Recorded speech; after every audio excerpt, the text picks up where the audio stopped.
Halo semuanya, jumpa lagi dengan saya Rahel dalam The City Light Property Online Experience kita hari ini. Teman-teman gimana kabarnya nih? Semoga teman-teman dalam keadaan yang baik-baik saja ya. Saya ingin menyapa teman-teman semuanya yang sedang menyaksikan tayangan ini, baik Anda Kristen maupun Anda yang non-Kristen, baik Anda yang sedang tayangan ini di kota Purwokerto ataupun di luar kota Purwokerto, saya ucapkan selamat bergabung dengan kamu. Wah teman-teman, nggak kerasa ya, sebentar lagi nih adik-adik kita yang berada di bangku sekolah akan segera menyelesaikan liburan sekolahnya yang cukup panjang dalam beberapa hari lagi. Kita bisa lihat ya teman-teman bahwa dalam liburan yang cukup panjang ini banyak sekali tempat wisata yang dipenuhi oleh berbagai orang di berbagai daerah dari Indonesia. Tempat wisata, kuliner, pusat perbelanjaan bahkan itu sangat ramai sekali akhir ini ya teman-teman. Namun dalam beberapa hari lagi adik-adik kita nih harus kembali fokus ke sekolah untuk mencapai apa yang mereka inginkan untuk berprestasi di bidang sekolahnya. Nah kalau teman-teman gimana nih? Apa yang sedang menjadi fokus teman-teman saat ini? Sebentar kita akan bersama-sama mendengarkan renungan firman Tuhan yang akan dibawakan oleh Pastor Yaro Arefa dengan tema Red Cow. Dan setelah itu kita akan bersama-sama bersekutu dengan tubuh dan darah Kristus. Jadi Bapak Ibu dipersilahkan untuk menyiapkan roti ataupun biskuit dan juga anggur ataupun sirup untuk kita masuk ke dalam perjamuan kudus. Namun sebelumnya rekan saya Yosi dan juga TCL Band Purwokerto akan mengajak kita untuk menyanyikan satu buah lagu. Jadi teman-teman jangan kemana-mana ya, tetap stay di channel ini. Selamat menyaksikan, Tuhan Yesus memberkati. Mari kita mempersiapkan setiap hati kita untuk menerima kebenaran firman Tuhan. Sebab Tuhan yang selalu ada bersama kita adalah Tuhan yang berjanji. Dan Dia Tuhan yang setia yang tak akan meninggalkan setiap kita. Mari kita mau bawa setiap hati kita untuk datang kepadanya pada pagi hari ini. Sekalipun kami berjalan dalam lembah kelam Tuhan, kami tahu kami tidak pernah sendiri.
Bersama-sama. Sekalipun ku berjalan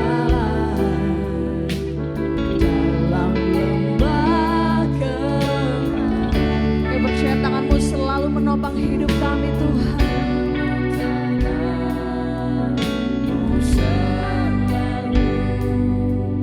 Menopang hidupku saat ku dalam ketakutan, Kau hadir di sisiku. Kau berkata, jangan takut, Kau beriku kemenangan. Kaulah Tuhan yang berjanji, tak sekalipun Kau ingkari kesetiaan-Mu. Sungguh terbukti di sepanjang hidupku, untuk selamanya Tuhan, selamanya ku kan setia melayani, mengasihi, sebab tiada Tuhan seperti-Mu Yesus, seperti-Mu Yesus. Kau Allahku yang, mari sambil bangkit berdiri kita menyanyi bersama. Tuhan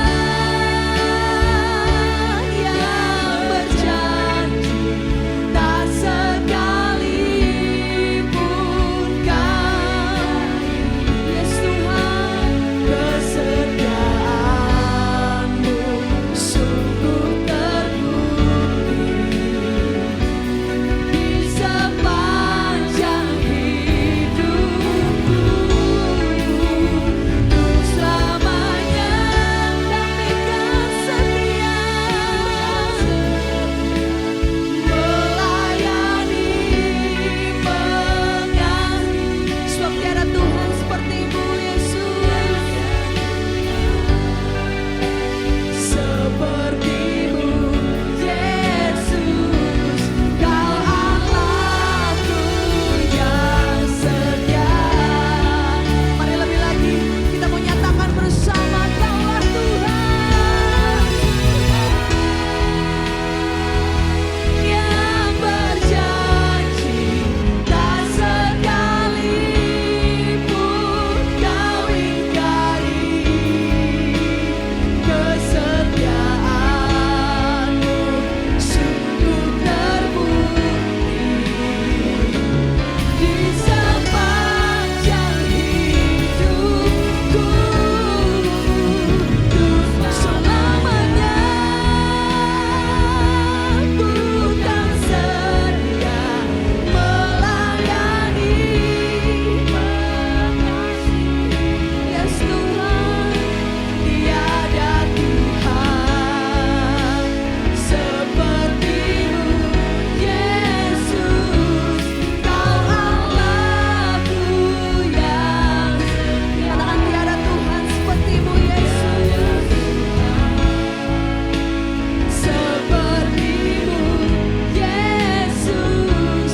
Kau Allahku yang setia, tiada Tuhan seperti-Mu Yesus.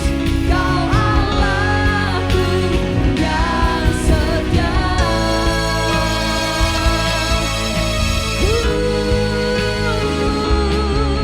Kau Allahku yang setia Tuhan.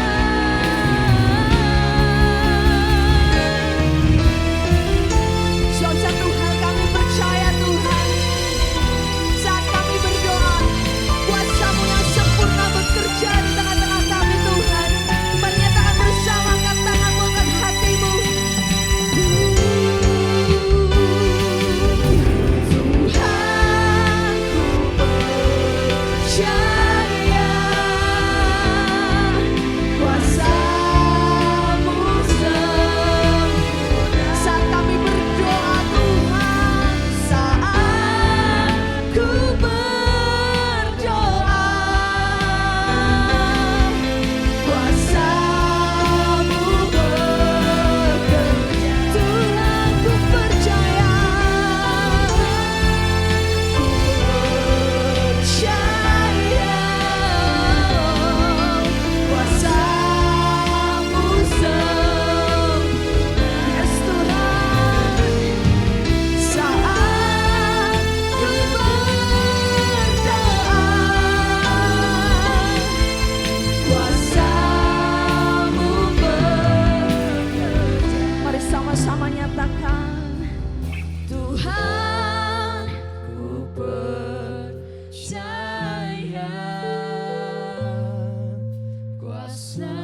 Dengan setiap ketakutan kami hanya perlu berdoa Tuhan.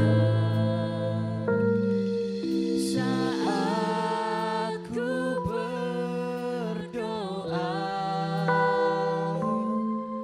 Kuasa-Mu bekerja. Jemaat saja mari nyanyikan bersama-sama.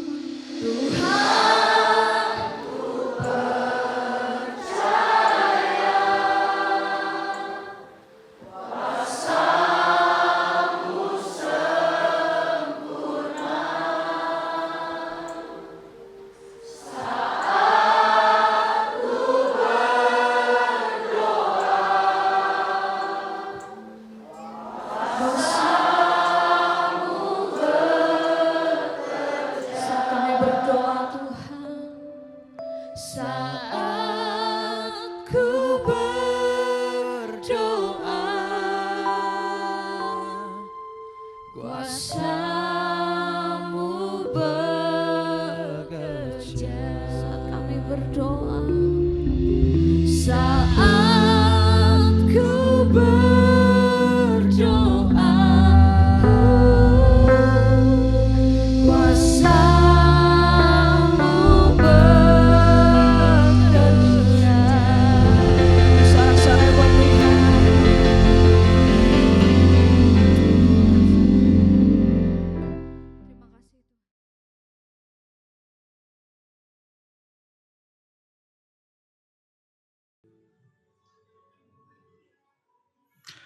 Selamat sore Bapak Ibu Saudara sekalian.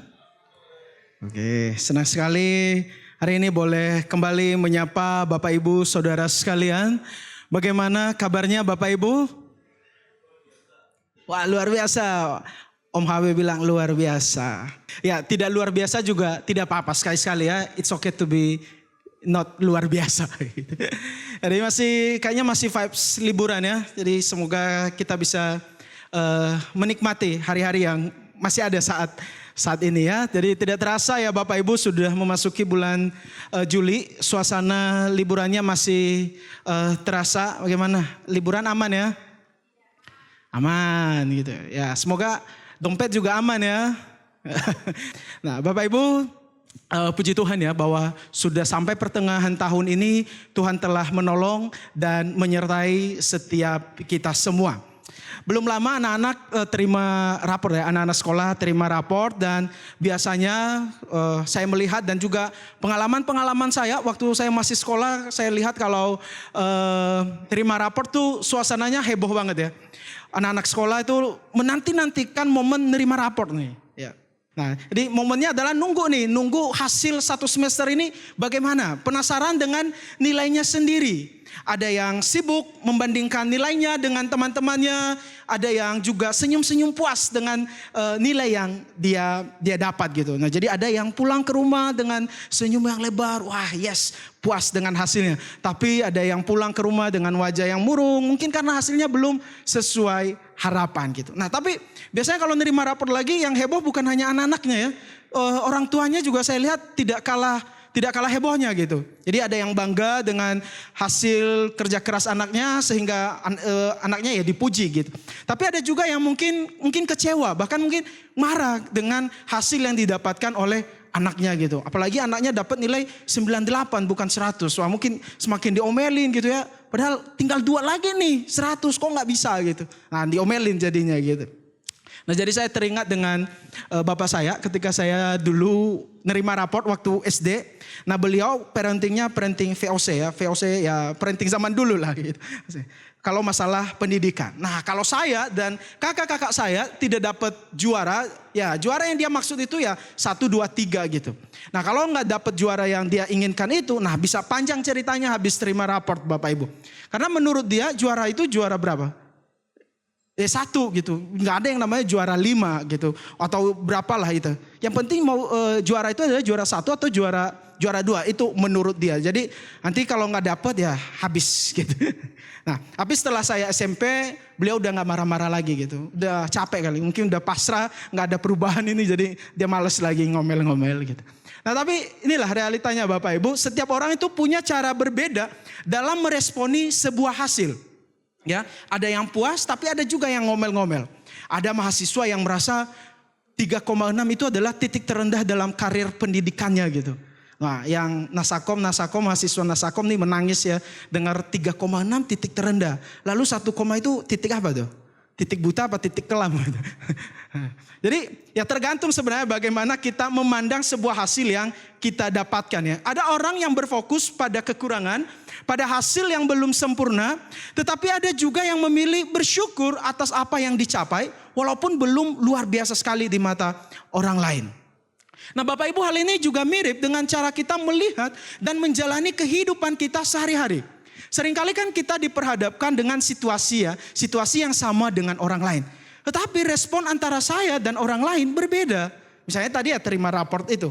Atau misalnya ketika kita terjebak macet. Siapa di sini yang kalau kena macet langsung ngomel-ngomel? Nah ada kan, lihat macet di depan langsung tuh ngedumel dan lain sebagainya.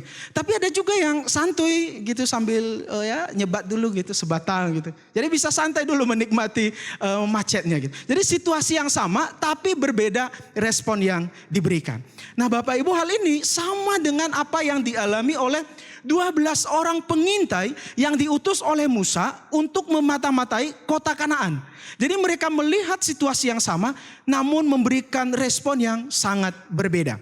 Nah kita lihat kisahnya terlebih dahulu Bapak Ibu di dalam Bilangan 13 ayat 25 sampai 33. Bilangan 13 ayat 25. Saya akan bacakan secara cepat cerita ini bagi kita semua. Nah jadi ini setelah mereka selesai mengintai ya. Nah sesudah lewat 40 hari pulanglah mereka dari pengintaian negeri itu. Dan langsung datang kepada Musa, Harun dan segenap umat Israel di Kadesh di padang gurun Paran. Mereka membawa pulang kabar kepada keduanya dan kepada segenap umat itu dan memperlihatkan kepada sekaliannya hasil negeri itu. Mereka menceritakan kepadanya, kami sudah masuk ke negeri kemana kau suruh kami dan memang negeri itu berlimpah-limpah susu dan madunya. Dan inilah hasilnya, hanya bangsa yang diam di negeri itu kuat-kuat dan kota-kotanya berkubu-kubu dan sangat besar. Juga keturunan Enak telah kami lihat di sana. Orang Amalek diam di tanah Negeb, orang Het, orang Yebus dan orang Amori diam di pegunungan. Orang Kanaan diam di sepanjang laut dan di sepanjang tepi sungai Yordan. Nah Bapak Ibu, orang-orang yang dia sebutkan di ayat ini adalah orang-orang yang terkenal pada saat itu kelompok yang paling kuat. Dan mereka menduduki tempat-tempat strategi pada saat itu. Sehingga ini mendukung bahwa pertahanan dari kota ini sungguh luar biasa. Lanjut 30. Kemudian Kaleb mencoba menenteramkan hati bangsa itu di hadapan Musa. Katanya, tidak, kita akan maju dan menduduki negeri itu. Sebab kita pasti akan mengalahkannya. Tetapi orang-orang yang pergi ke sana bersama-sama dengan dia berkata, kita tidak dapat maju menyerang bangsa itu karena mereka lebih kuat daripada kita. Juga mereka menyampaikan kepada orang Israel kabar busuk tentang negeri yang diintai mereka dengan berkata, negeri yang telah kami lalui untuk diintai adalah suatu negeri yang memakan penduduknya. Nah ini mulai lebay nih. Semua orang yang kami lihat di sana orangnya tinggi-tinggi perawakannya. Juga kami lihat di sana orang-orang raksasa. Orang Enak yang berasal dari orang-orang raksasa. Dan kami lihat diri kami seperti belalang. Dan demikian juga mereka terhadap kami. Demikian pembacaan firman Tuhan. Nah Bapak Ibu, ini adalah satu laporan yang lengkap. Tapi lebay, berlebihan ya. Dan drama banget tuh. Kami lihat orang yang seperti raksasa. Pemakan manusia. Wah berlebihan ya. Tapi ya itulah informasi kalau nggak dikasih bumbu-bumbu tuh memang tidak seru. Cuman bumbunya kebanyakan gitu. Jadinya lebih asin jadinya gitu. Nah drama banget. Kami seperti belalang. Orang melihat kami itu seperti belalang gitu. Nah jadi 12 pengintai ini melihat situasi yang sama. Namun responnya berbeda Bapak Ibu. Pertanyaannya ya. Peristiwa sama, tempat yang sama, tapi kok ada 2 respon yang berbeda. Kenapa 10 orang melihat secara negatif dan 2 orang lainnya melihat secara positif? Hanya Kaleb dan Yosua saja yang melihat kisah pengintaian ini dari sisi positif bahwa mereka bisa menduduki tanah Kanaan. Bapak Ibu, siapa di sini yang pernah beli sesuatu dan kemudian tiba-tiba apa yang kita beli itu terlihat jadi banyak, ada di mana-mana. Misalnya nih, kita beli handphone merek tertentu. atau kendaraan motor warna atau merek tertentu. Dan kemudian ketika kita sudah beli benda tersebut, ternyata dia ada di mana-mana. Awalnya kita beli karena belum banyak orang yang pakai. Tapi kok setelah beli malah banyak orang yang memakainya. Mungkin pernah mengalami pengalaman seperti itu ya. Jadi ada teman saya beli motor merek A sebut saja. Nah, dia beli karena dia merasa bahwa di Purwokerto ini belum banyak orang yang pakai motor merek A ini. Tapi setelah beli, tiba-tiba motor merek A ini dia lihat ada di mana-mana. Seolah-olah motor itu tidak ada sebelumnya dan setelah dia beli tiba-tiba semakin banyak. Nah, mungkin kita pernah mengalami peristiwa yang seperti ini ya. Atau tadi dah ketika berangkat ke gereja sore ini. Berapa banyak mobil merah yang Bapak Ibu jumpai di perjalanan berangkat ke gereja? Nggak lihat? Ya, semoga yang bawa mobil merah tadi atau kendaraan warna merah tidak bilang nggak lihat ya. Nah, coba nanti setelah pulang ini coba lihat ada berapa banyak mobil merah yang Bapak Ibu jumpai dalam perjalanan pulang dari gereja. Nah, pasti nanti Bapak Ibu akan menemukan banyak mobil merah ada di mana-mana. Apalagi kalau saya bilang nanti kalau sudah dihitung saya kasih hadiah. Wah, lebih semangat lagi nyarinya gitu. Kenapa? Karena perhatian kita akan tertuju ke sana. Dan kita akan menemukan mobil merah itu ada di mana-mana. Di parkir, di lampu merah, bahkan di papan iklan yang ada di tepi jalan tuh kita bisa lihat bahwa ada mobil merah di mana-mana. Nah, kenapa ada di mana-mana? Bukan karena mulut saya ini punya kuasa gitu ya. Akhirnya nanti jadi banyak mobil merah di luar sana, bukan. Tetapi karena perhatian kita saat ini sekarang tertuju kepada hal tersebut, tertuju kepada mobil warna merah, sehingga kita bisa melihatnya ada di mana-mana. Nah, Bapak Ibu, jika Bapak Ibu pernah mengalami fenomena yang seperti ini, maka ini yang disebut dengan red car atau teori mobil merah. Nah, teori mobil merah ini diperkenalkan oleh seorang ilmuwan yang bernama Stanley Cor tahun 1972. Nah, dia mengatakan bahwa ketika seseorang mulai fokus pada sesuatu, nah jadi dia menjelaskan tentang teori cara bekerjanya otak ya.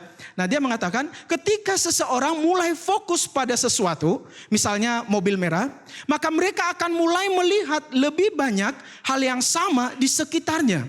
Ini bukan karena jumlahnya yang bertambah, tetapi karena perhatian atau fokus kita tertuju kepada hal tersebut, kepada mobil merah tersebut.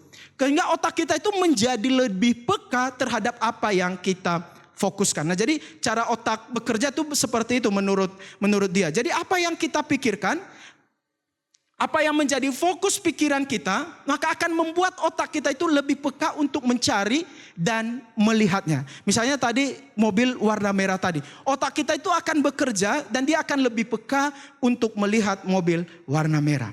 Nah, Bapak Ibu, di dalam kisah pengintaian di dalam Bilangan 13 ini, 12 pengintai bangsa Israel ini yang mengintai tanah Kanaan, mereka itu melihat objek yang sama ya, yaitu tanah Kanaan yang berlimpah susu dan madu. Dihuni oleh bangsa yang kuat, kota yang berkubu. Kota yang berkubu itu artinya pertahanan kota itu kuat gitu. Namun fokus mereka berbeda Bapak Ibu. Sehingga berbeda juga laporan yang mereka berikan. 10 pengintai fokusnya di mana? Fokusnya itu adalah mustahil menaklukkan kota Kanaan yang kuat ini. Sehingga yang mereka lihat apa? Yang mereka lihat itu adalah orang raksasa, pertahanan kota yang kuat, orangnya yang kuat-kuat, tentaranya yang kuat-kuat. Itu yang mereka lihat dan itu yang mereka laporkan. Sedangkan 2 pengintai lainnya yaitu Yosua dan Kaleb, mereka tidak meniadakan fakta bahwa kota itu kuat nih. Sistem pertahanannya kuat kotanya. Namun mereka lebih berfokus pada janji Allah bahwa Tuhan telah berjanji dan Tuhan pasti akan menggenapi janjinya. Sehingga ketika mereka mengintai, mereka melihat peluang, mereka melihat harapan bahwa bisa menduduki tanah Kanaan tersebut.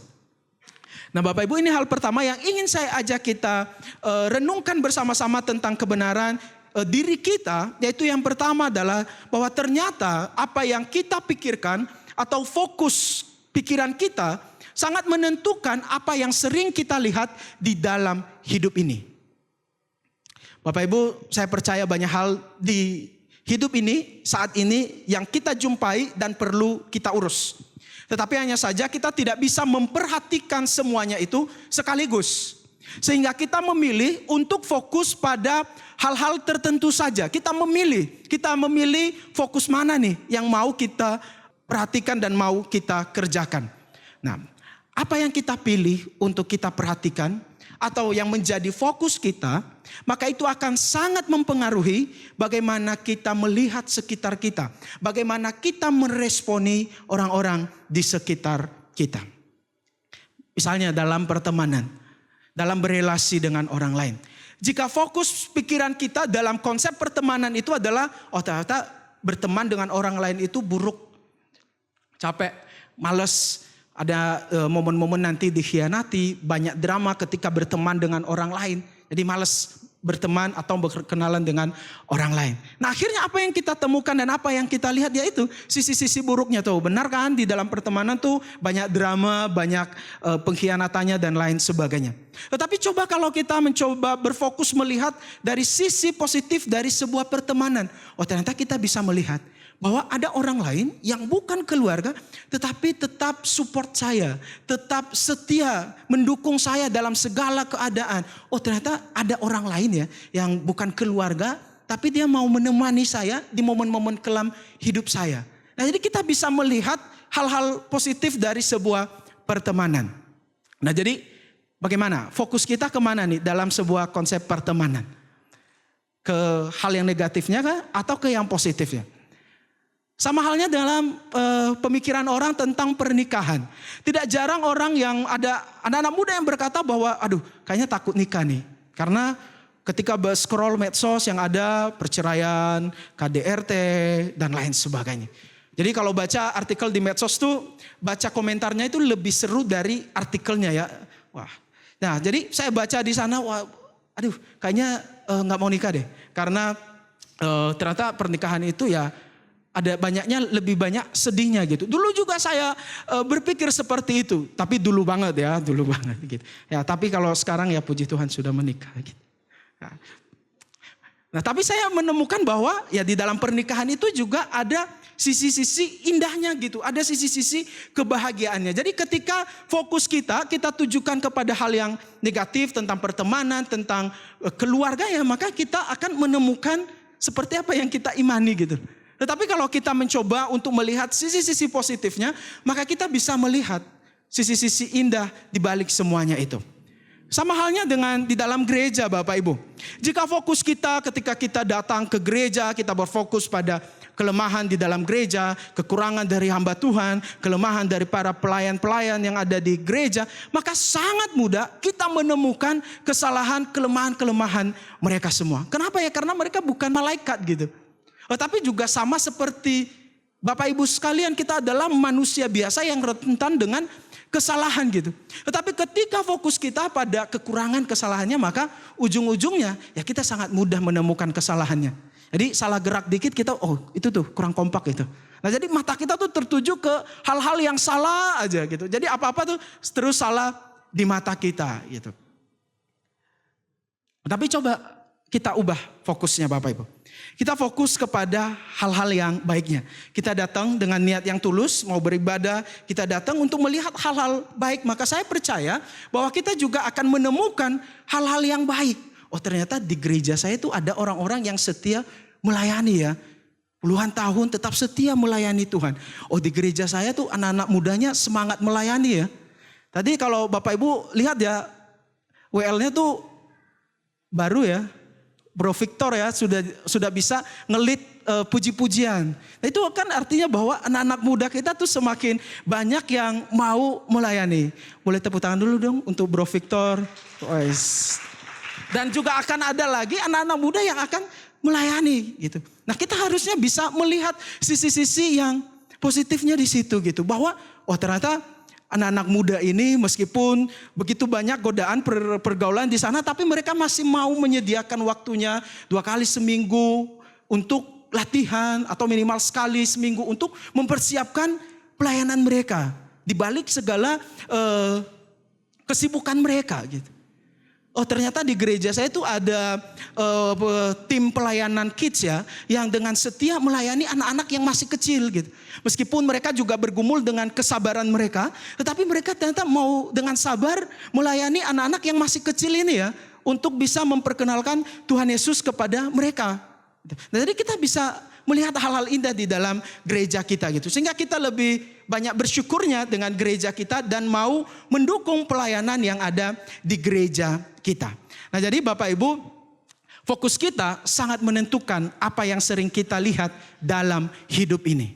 Nah fokus ini bukan hanya soal melihat dengan mata jasmani ini Bapak Ibu, tetapi juga soal memilih apa yang kita izinkan untuk mempengaruhi pikiran dan hati kita. Jadi jika hal-hal jelek yang kita izinkan masuk, maka yang terproyeksi juga ya hal-hal itu. Tetapi ketika kita mengizinkan hal-hal baik itu mempengaruhi pikiran dan hati kita, maka hasilnya juga itu hal yang baik. Dan kita perlu menentukan fokus kita. Karena dari kisah pengintaian ini, ya 12 pengintai ini kita belajar bahwa kita perlu berhati-hati sekali dalam memilih fokus perhatian kita. Karena ini. Yang kedua, karena kita sering sekali manusia ini mengalami yang namanya negatif bias atau negatif bias. Yaitu di mana kita itu memiliki kecenderungan alami untuk lebih fokus mengingat lebih banyak hal negatif daripada hal positif. Nah kembali ke kisah 12 pengintai tadi Bapak Ibu. Ke-10 pengintai mereka ini mengalami fenomena negatif bias ini. Di tangan mereka itu kan ada hasil dari tanah Kanaan ya. Entah itu anggur, entah itu hasil tanah yang lain gitu. Mereka membawa kepada Musa dan bangsa Israel hasil dari tanah yang berlimpah susu dan madu. Tetapi apa yang mereka highlight Bapak Ibu dari informasi yang mereka berikan? Kabar busuk. Orangnya kuat-kuat. Kanibal, pemakan manusia. Mereka raksasa dan kita seperti belalang. Itu yang mereka highlight. Di balik semua bukti yang mereka pegang, tetapi yang mereka garis bawahi adalah kabar busuknya. Bahwa di sana orangnya kuat-kuat, di sana orang-orangnya kanibal, padahal itu adalah gosip, kabar busuk. Belum tentu kebenarannya, tapi itu yang mereka highlight gitu. Dari sekian banyak ya bukti kebaikan Tuhan dalam hidup mereka, tetapi justru yang mereka garis bawahi, yang mereka tekankan adalah hal-hal yang menakutkan bagi orang lain.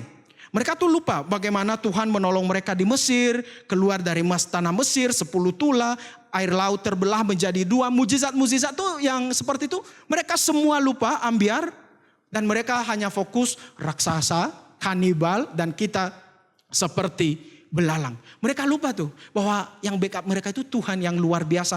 Tuhan yang sangat sanggup melakukan apa saja. Mereka lebih mengingat hal yang negatifnya daripada hal positifnya. Tapi inilah kecenderungan manusia Bapak Ibu. Kita lebih mengingat yang jeleknya daripada yang baiknya. Misalnya ketika berantem dengan pasangan gitu. Biasanya yang diingat yang baik atau yang negatifnya nih? Seringkali yang diingat adalah hal-hal negatif yang pernah terjadi di masa lalu tuh. Apalagi saat emosi lagi tinggi ya. Nah diungkit tuh. Yang lama-lama, yang buruk-buruk tuh diungkit gitu. Lupa tuh gimana waktu PDKT gitu. Dideketin, bawa bunga. Semua lupa tuh. Yang diingat adalah kata-kata yang mungkin dulu pernah melakukan kesalahan atau pernah mengatakan kalimat-kalimat yang tidak mengenakan. Akhirnya itu yang diingat dan diungkit. Dan tanpa sadar itu akhirnya merusak sebuah relasi gitu. Atau misalnya ketika kita di tempat pekerjaan dapat review dari atasan dan kemudian kita ngedrop. Saya punya teman, dia curhat, dia lagi gak semangat kerja, dia mau resign. Kenapa? Karena dia dapat review jelek dari atasannya.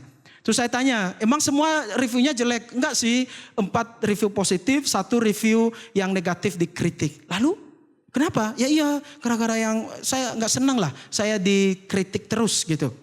Nah yang lebih dia ingat adalah 1 review negatif dan dia mengabaikan 4 review positifnya. Dia melupakan 4 pujiannya itu dan lebih mengutamakan 1 yang negatif. Akhirnya apa? Ya dia malas kerja, performanya menurun dan dia mengabaikan semua pujian yang ada gitu. Nah mungkin kita juga pernah mengalami hal yang sama gitu ya. Bahwa kita lebih mengingat tuh. Dan hal-hal negatif itu lebih mempengaruhi kehidupan kita. Misalnya teman-teman yang masih kuliah dan mungkin lagi menyusun skripsi nih. Kadang kan saya periksa skripsi mahasiswa gitu. Dari semua yang saya coret 2 lembar, coret silang warna merah. Tapi yang lainnya tuh dapat pujian gitu, bagus gitu. Tidak perlu direvisi. Tetapi yang bikin dia ngedrop adalah 2 lembar yang dicoret itu. Padahal di balik 2 lembar itu ada 15 lembar, ada puluhan lembar yang oke gitu. Tetapi justru gara-gara yang 2 lembar doang yang jadi bikin dia ngedrop dan akhirnya aduh kayaknya males nyelesain skripsi deh. Nah tapi ya itu manusia lah, itu kecenderungan kita jadinya. Jadi kita perlu waspada nih dengan negatif bias ini Bapak Ibu. Sehingga kita jangan sampai terjebak dengan bias yang negatif seperti itu. Dengan diri kita juga Bapak Ibu. Dari sekian banyak talenta yang Tuhan berikan dalam hidup kita. Tetapi seringkali kita berfokus pada satu kekurangan yang ada di dalam diri kita. Dan kita mengabaikan potensi-potensi yang Tuhan berikan lainnya. Dari sekian banyak berkat-berkat Tuhan dalam hidup kita, justru yang terus kita ingat adalah momen doa kita dijawab oleh Tuhan. Mungkin kita pernah sekali berdoa sama Tuhan dan kemudian sampai saat ini kita terus ungkit itu sama Tuhan. Tuhan, dulu tuh kamu tidak jawab doa saya tuh. Tetapi berkat-berkat Tuhan puluhan tahun kita sudah hidup di dunia ini. Tetapi yang kita ingat tuh adalah momen satu kali doa kita tidak dijawab ya. Nah coba sekarang ya Bapak Ibu, dari sekian banyak pengalaman ikut Tuhan Yesus, momen apa yang paling kita ingat?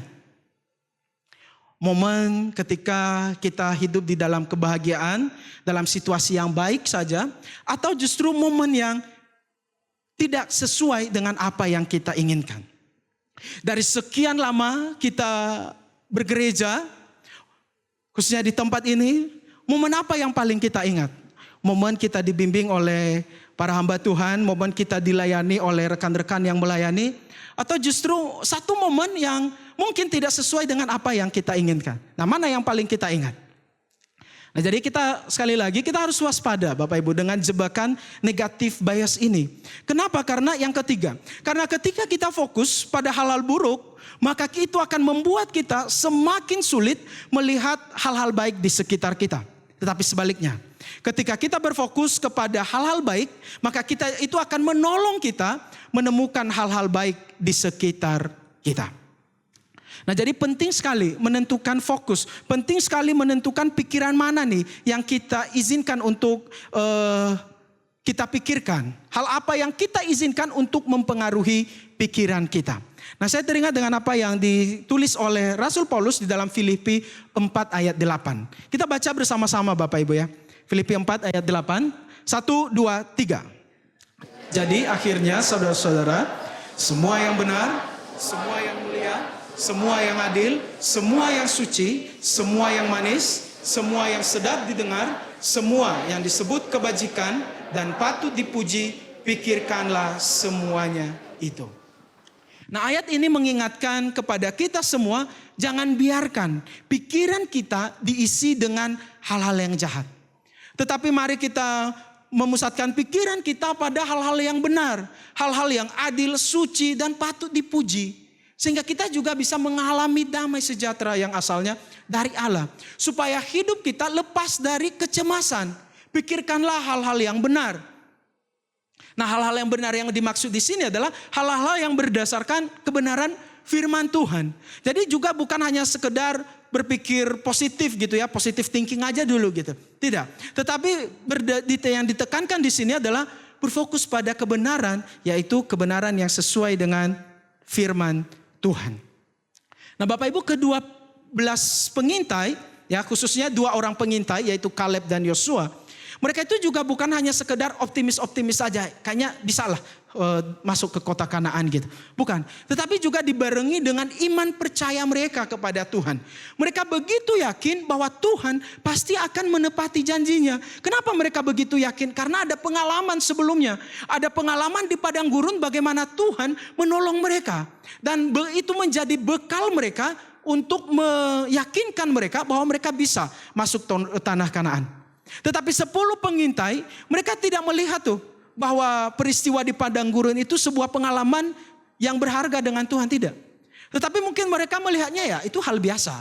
Tuhan wajib menolong kami di padang gurun karena kami adalah umat pilihan Tuhan. Mereka tidak melihat itu semua sebagai satu experience bersama Tuhan yang akhirnya nanti membangun iman atau pengenalan mereka kepada Tuhan. Jadi apa yang terjadi? Ya ketika mereka bertemu dengan tantangan, maka mereka akan berkata mustahil bisa terjadi. Nah Bapak Ibu, di balik semua apa yang sudah saya sampaikan tadi, ini yang menjadi kabar baiknya bagi kita semua. Bahwa ternyata Allah yang kita sembah menjadikan kita sebagai pusat perhatiannya. Menjadikan kita sebagai red card-nya. Tuhan tidak fokus pada dosa, kebodohan, kegagalan yang kita lakukan. Tetapi dia justru berfokus kepada kita sebagai pribadi yang ia kasihi. Sebagai pribadi kesayangannya. Dan inilah alasan Tuhan Yesus datang ke dunia ini, mati di atas kayu salib. Karena dia berfokus kepada kita sebagai umat yang dikasihinya. Dia tahu kok, kalau dia datang ke dunia ini pasti ada resiko. Ada resiko menyelamatkan manusia. Ditolak oleh dunia ini, dikhianati oleh pengikutnya, disangkal oleh murid kesayangannya. Tapi dia mengabaikan semuanya itu. Dia tetap memilih untuk mau datang ke dunia ini dan untuk menyelamatkan setiap kita. Karena kita adalah umat yang menjadi fokusnya Allah. Perhatian Allah itu tertuju kepada saya dan kepada Bapak Ibu Saudara sekalian.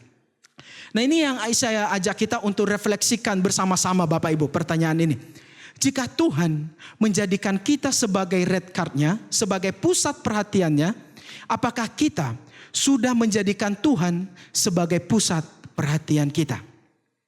Kalau Tuhan Yesus tidak menyerah melihat dosa dan kebodohan kita, mengapa saya begitu menyerah ketika melihat satu kegagalan di dalam diri saya? Kalau Tuhan tidak menilai saya hanya dari kesalahan saya, lalu mengapa saya menilai orang lain hanya dari satu sisi buruknya saja? Nah mari kita merefleksikan pertanyaan ini dan kita mencoba untuk merenungkannya di dalam kehidupan kita setiap hari minimal 1 minggu ini Bapak Ibu. Nah saya punya satu klip singkat Bapak Ibu tentang lalat dan lebah. Nah kita coba lihat dulu.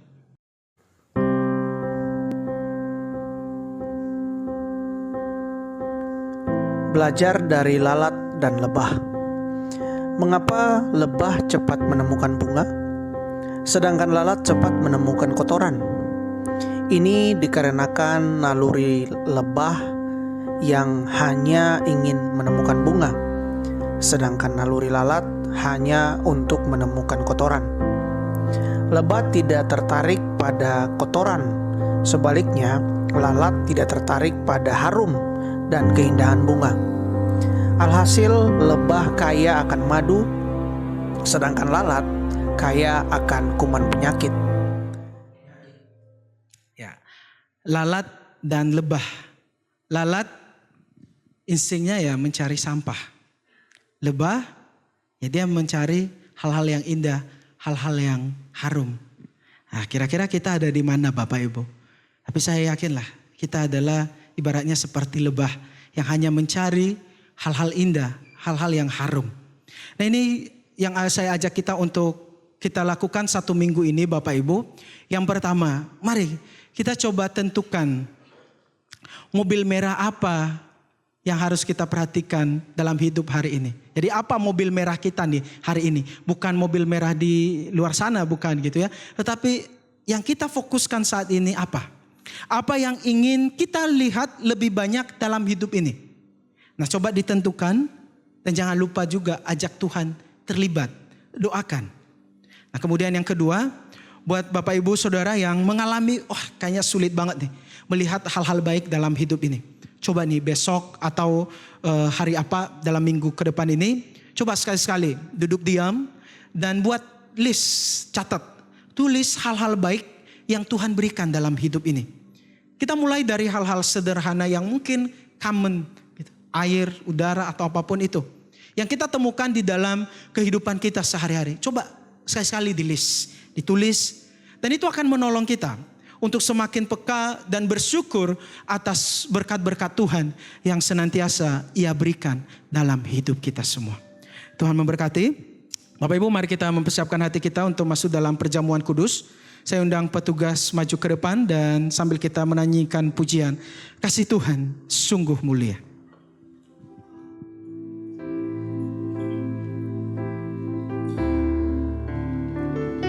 Kasih Tuhan sungguh mulia, tulus dan sempurna mengasihiku. Pengorbanan di Kalvari Sungguh berharga, kau tebus dosaku. Terpujilah Tuhan Yesus, ditinggikan di atas pujian. Dari dalam lubuk hatiku, ku sujud dan berterima kasih. Kasih Tuhan tidak bersyarat. Kasih Tuhan tak bersyarat, tak seperti cinta yang ada di dunia, selalu memberi lebih dari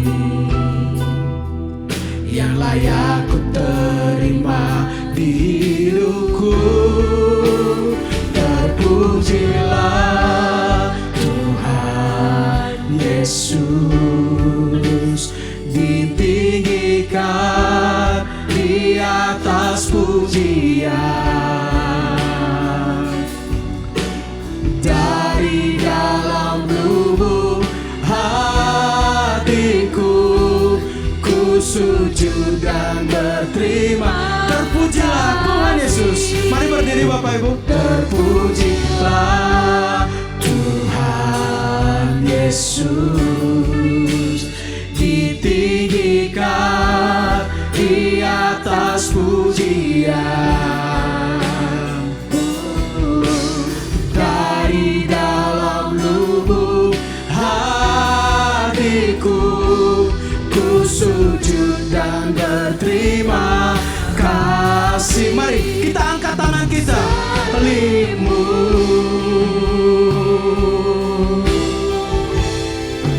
kemenanganku,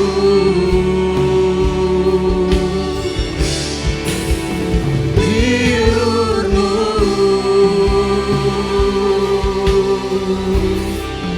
kesembuhanku.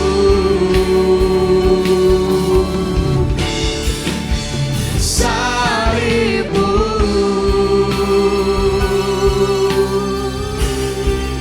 kemenanganku,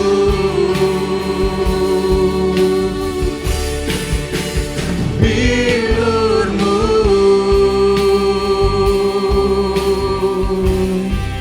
kesembuhanku.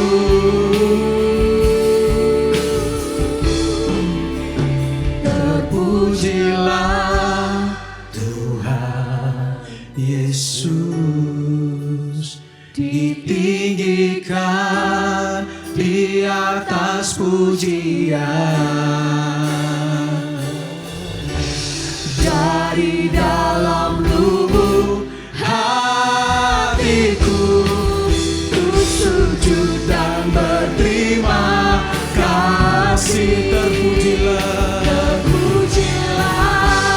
Tuhan Yesus, ditinggikan di atas pujian.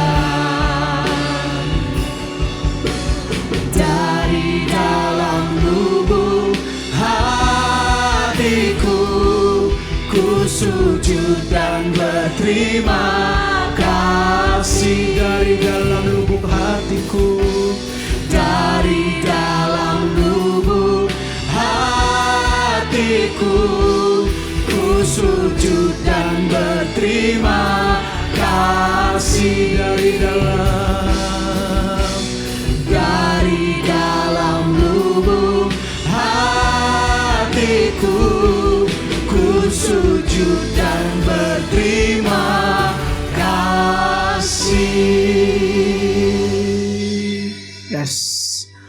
Tuhan, inilah ucapan syukur terima kasih kami atas segala kebaikan-Mu dalam kehidupan kami. Terima kasih untuk kasih setia-Mu. Terima kasih untuk penyertaan-Mu di dalam hidup kami. Terima kasih untuk pengorbanan-Mu di atas kayu salib, sehingga kami tidak hidup di dalam dosa, tetapi kami boleh dimenangkan dari hukuman dosa, dan kami dibebaskan sehingga kami boleh hidup di dalam kemenangan dan kami boleh mendapatkan kehidupan kekal yang daripada Tuhan. Terima kasih Tuhan untuk kasih setia-Mu dalam hidup kami. Dan sebentar Tuhan, kami akan bersekutu dengan tubuh dan darah-Mu. Layakkanlah setiap kami dan biarlah juga hidup kami boleh terus hidup sesuai dengan apa yang Tuhan inginkan. Terima kasih Tuhan. Dalam nama Tuhan Yesus Kristus kami siap untuk mengikuti perjamuan kudus ini. Amin.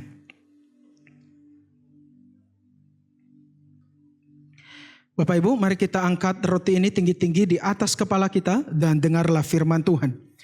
Sebab apa yang telah kuteruskan kepadamu, telah aku terima dari Tuhan, yaitu bahwa Tuhan Yesus pada malam waktu ia diserahkan, ia mengambil roti dan sesudah itu ia mengucap syukur atasnya, ia memecah-mecahkannya dan berkata, inilah tubuhku yang diserahkan bagi kamu, perbuatlah ini menjadi peringatan akan aku. Saudara-saudara, bukankah roti yang kita pecah-pecahkan adalah persekutuan dengan tubuh Kristus? Amin. Mari kita makan dalam Yesus.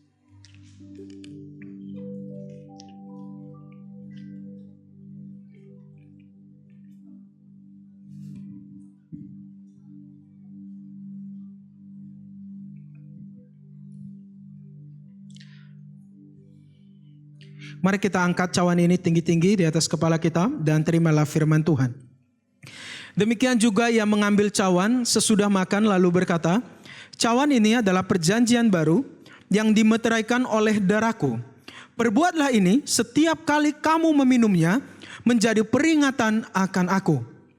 Sebab setiap kali kamu makan roti ini dan minum cawan ini, kamu memberitakan kematian Tuhan sampai ia datang. Saudara-saudara, bukankah cawan pengucapan syukur yang atasnya kita ucapkan syukur adalah persekutuan dengan darah Kristus? Amin. Mari kita minum dalam Tuhan Yesus.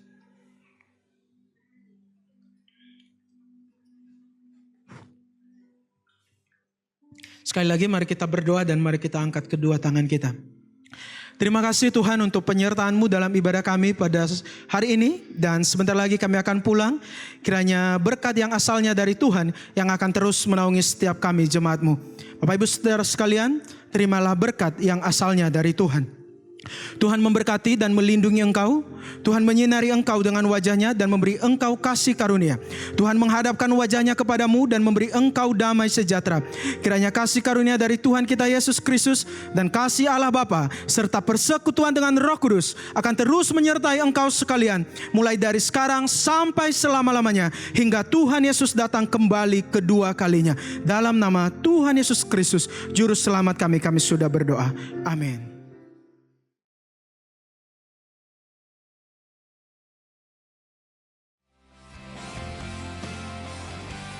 Latih diri untuk menulis hal-hal sederhana yang dapat Anda syukuri setiap hari. Sehingga itu menolong kita untuk lebih peka dan juga bersyukur atas kebaikan Tuhan. Teman-teman, sekian online experience kita pada hari ini. Kiranya tayangan kami dapat memberikan berkat untuk Anda semua menjalani kehidupan yang penuh pengharapan ini. Dan saya juga mengucapkan terima kasih kepada Pastor Ya'aroh Harefat untuk renungan firman Tuhannya yang saya yakin sekali Tuhan memberkati dan menguatkan kita semuanya. Dan untuk seluruh tim The City Light Purwokerto, Anda semuanya luar biasa. Salam kompak selalu ya guys. Dan saya juga mengucapkan terima kasih untuk Bapak Ibu yang telah antusias dalam memberikan persembahan sehingga program The City Light Purwokerto dapat berjalan dengan baik dan dapat menjadi reflektor terang kasih Tuhan. Kiranya Tuhan Yesus senantiasa memberkati apa yang menjadi usaha di pekerjaan Bapak Ibu Saudara semuanya. Dan bagi Bapak Ibu yang rindu untuk memberikan persembahan, Bapak Ibu bisa mentransfer melalui nomor rekening yang telah tertera di layar Anda.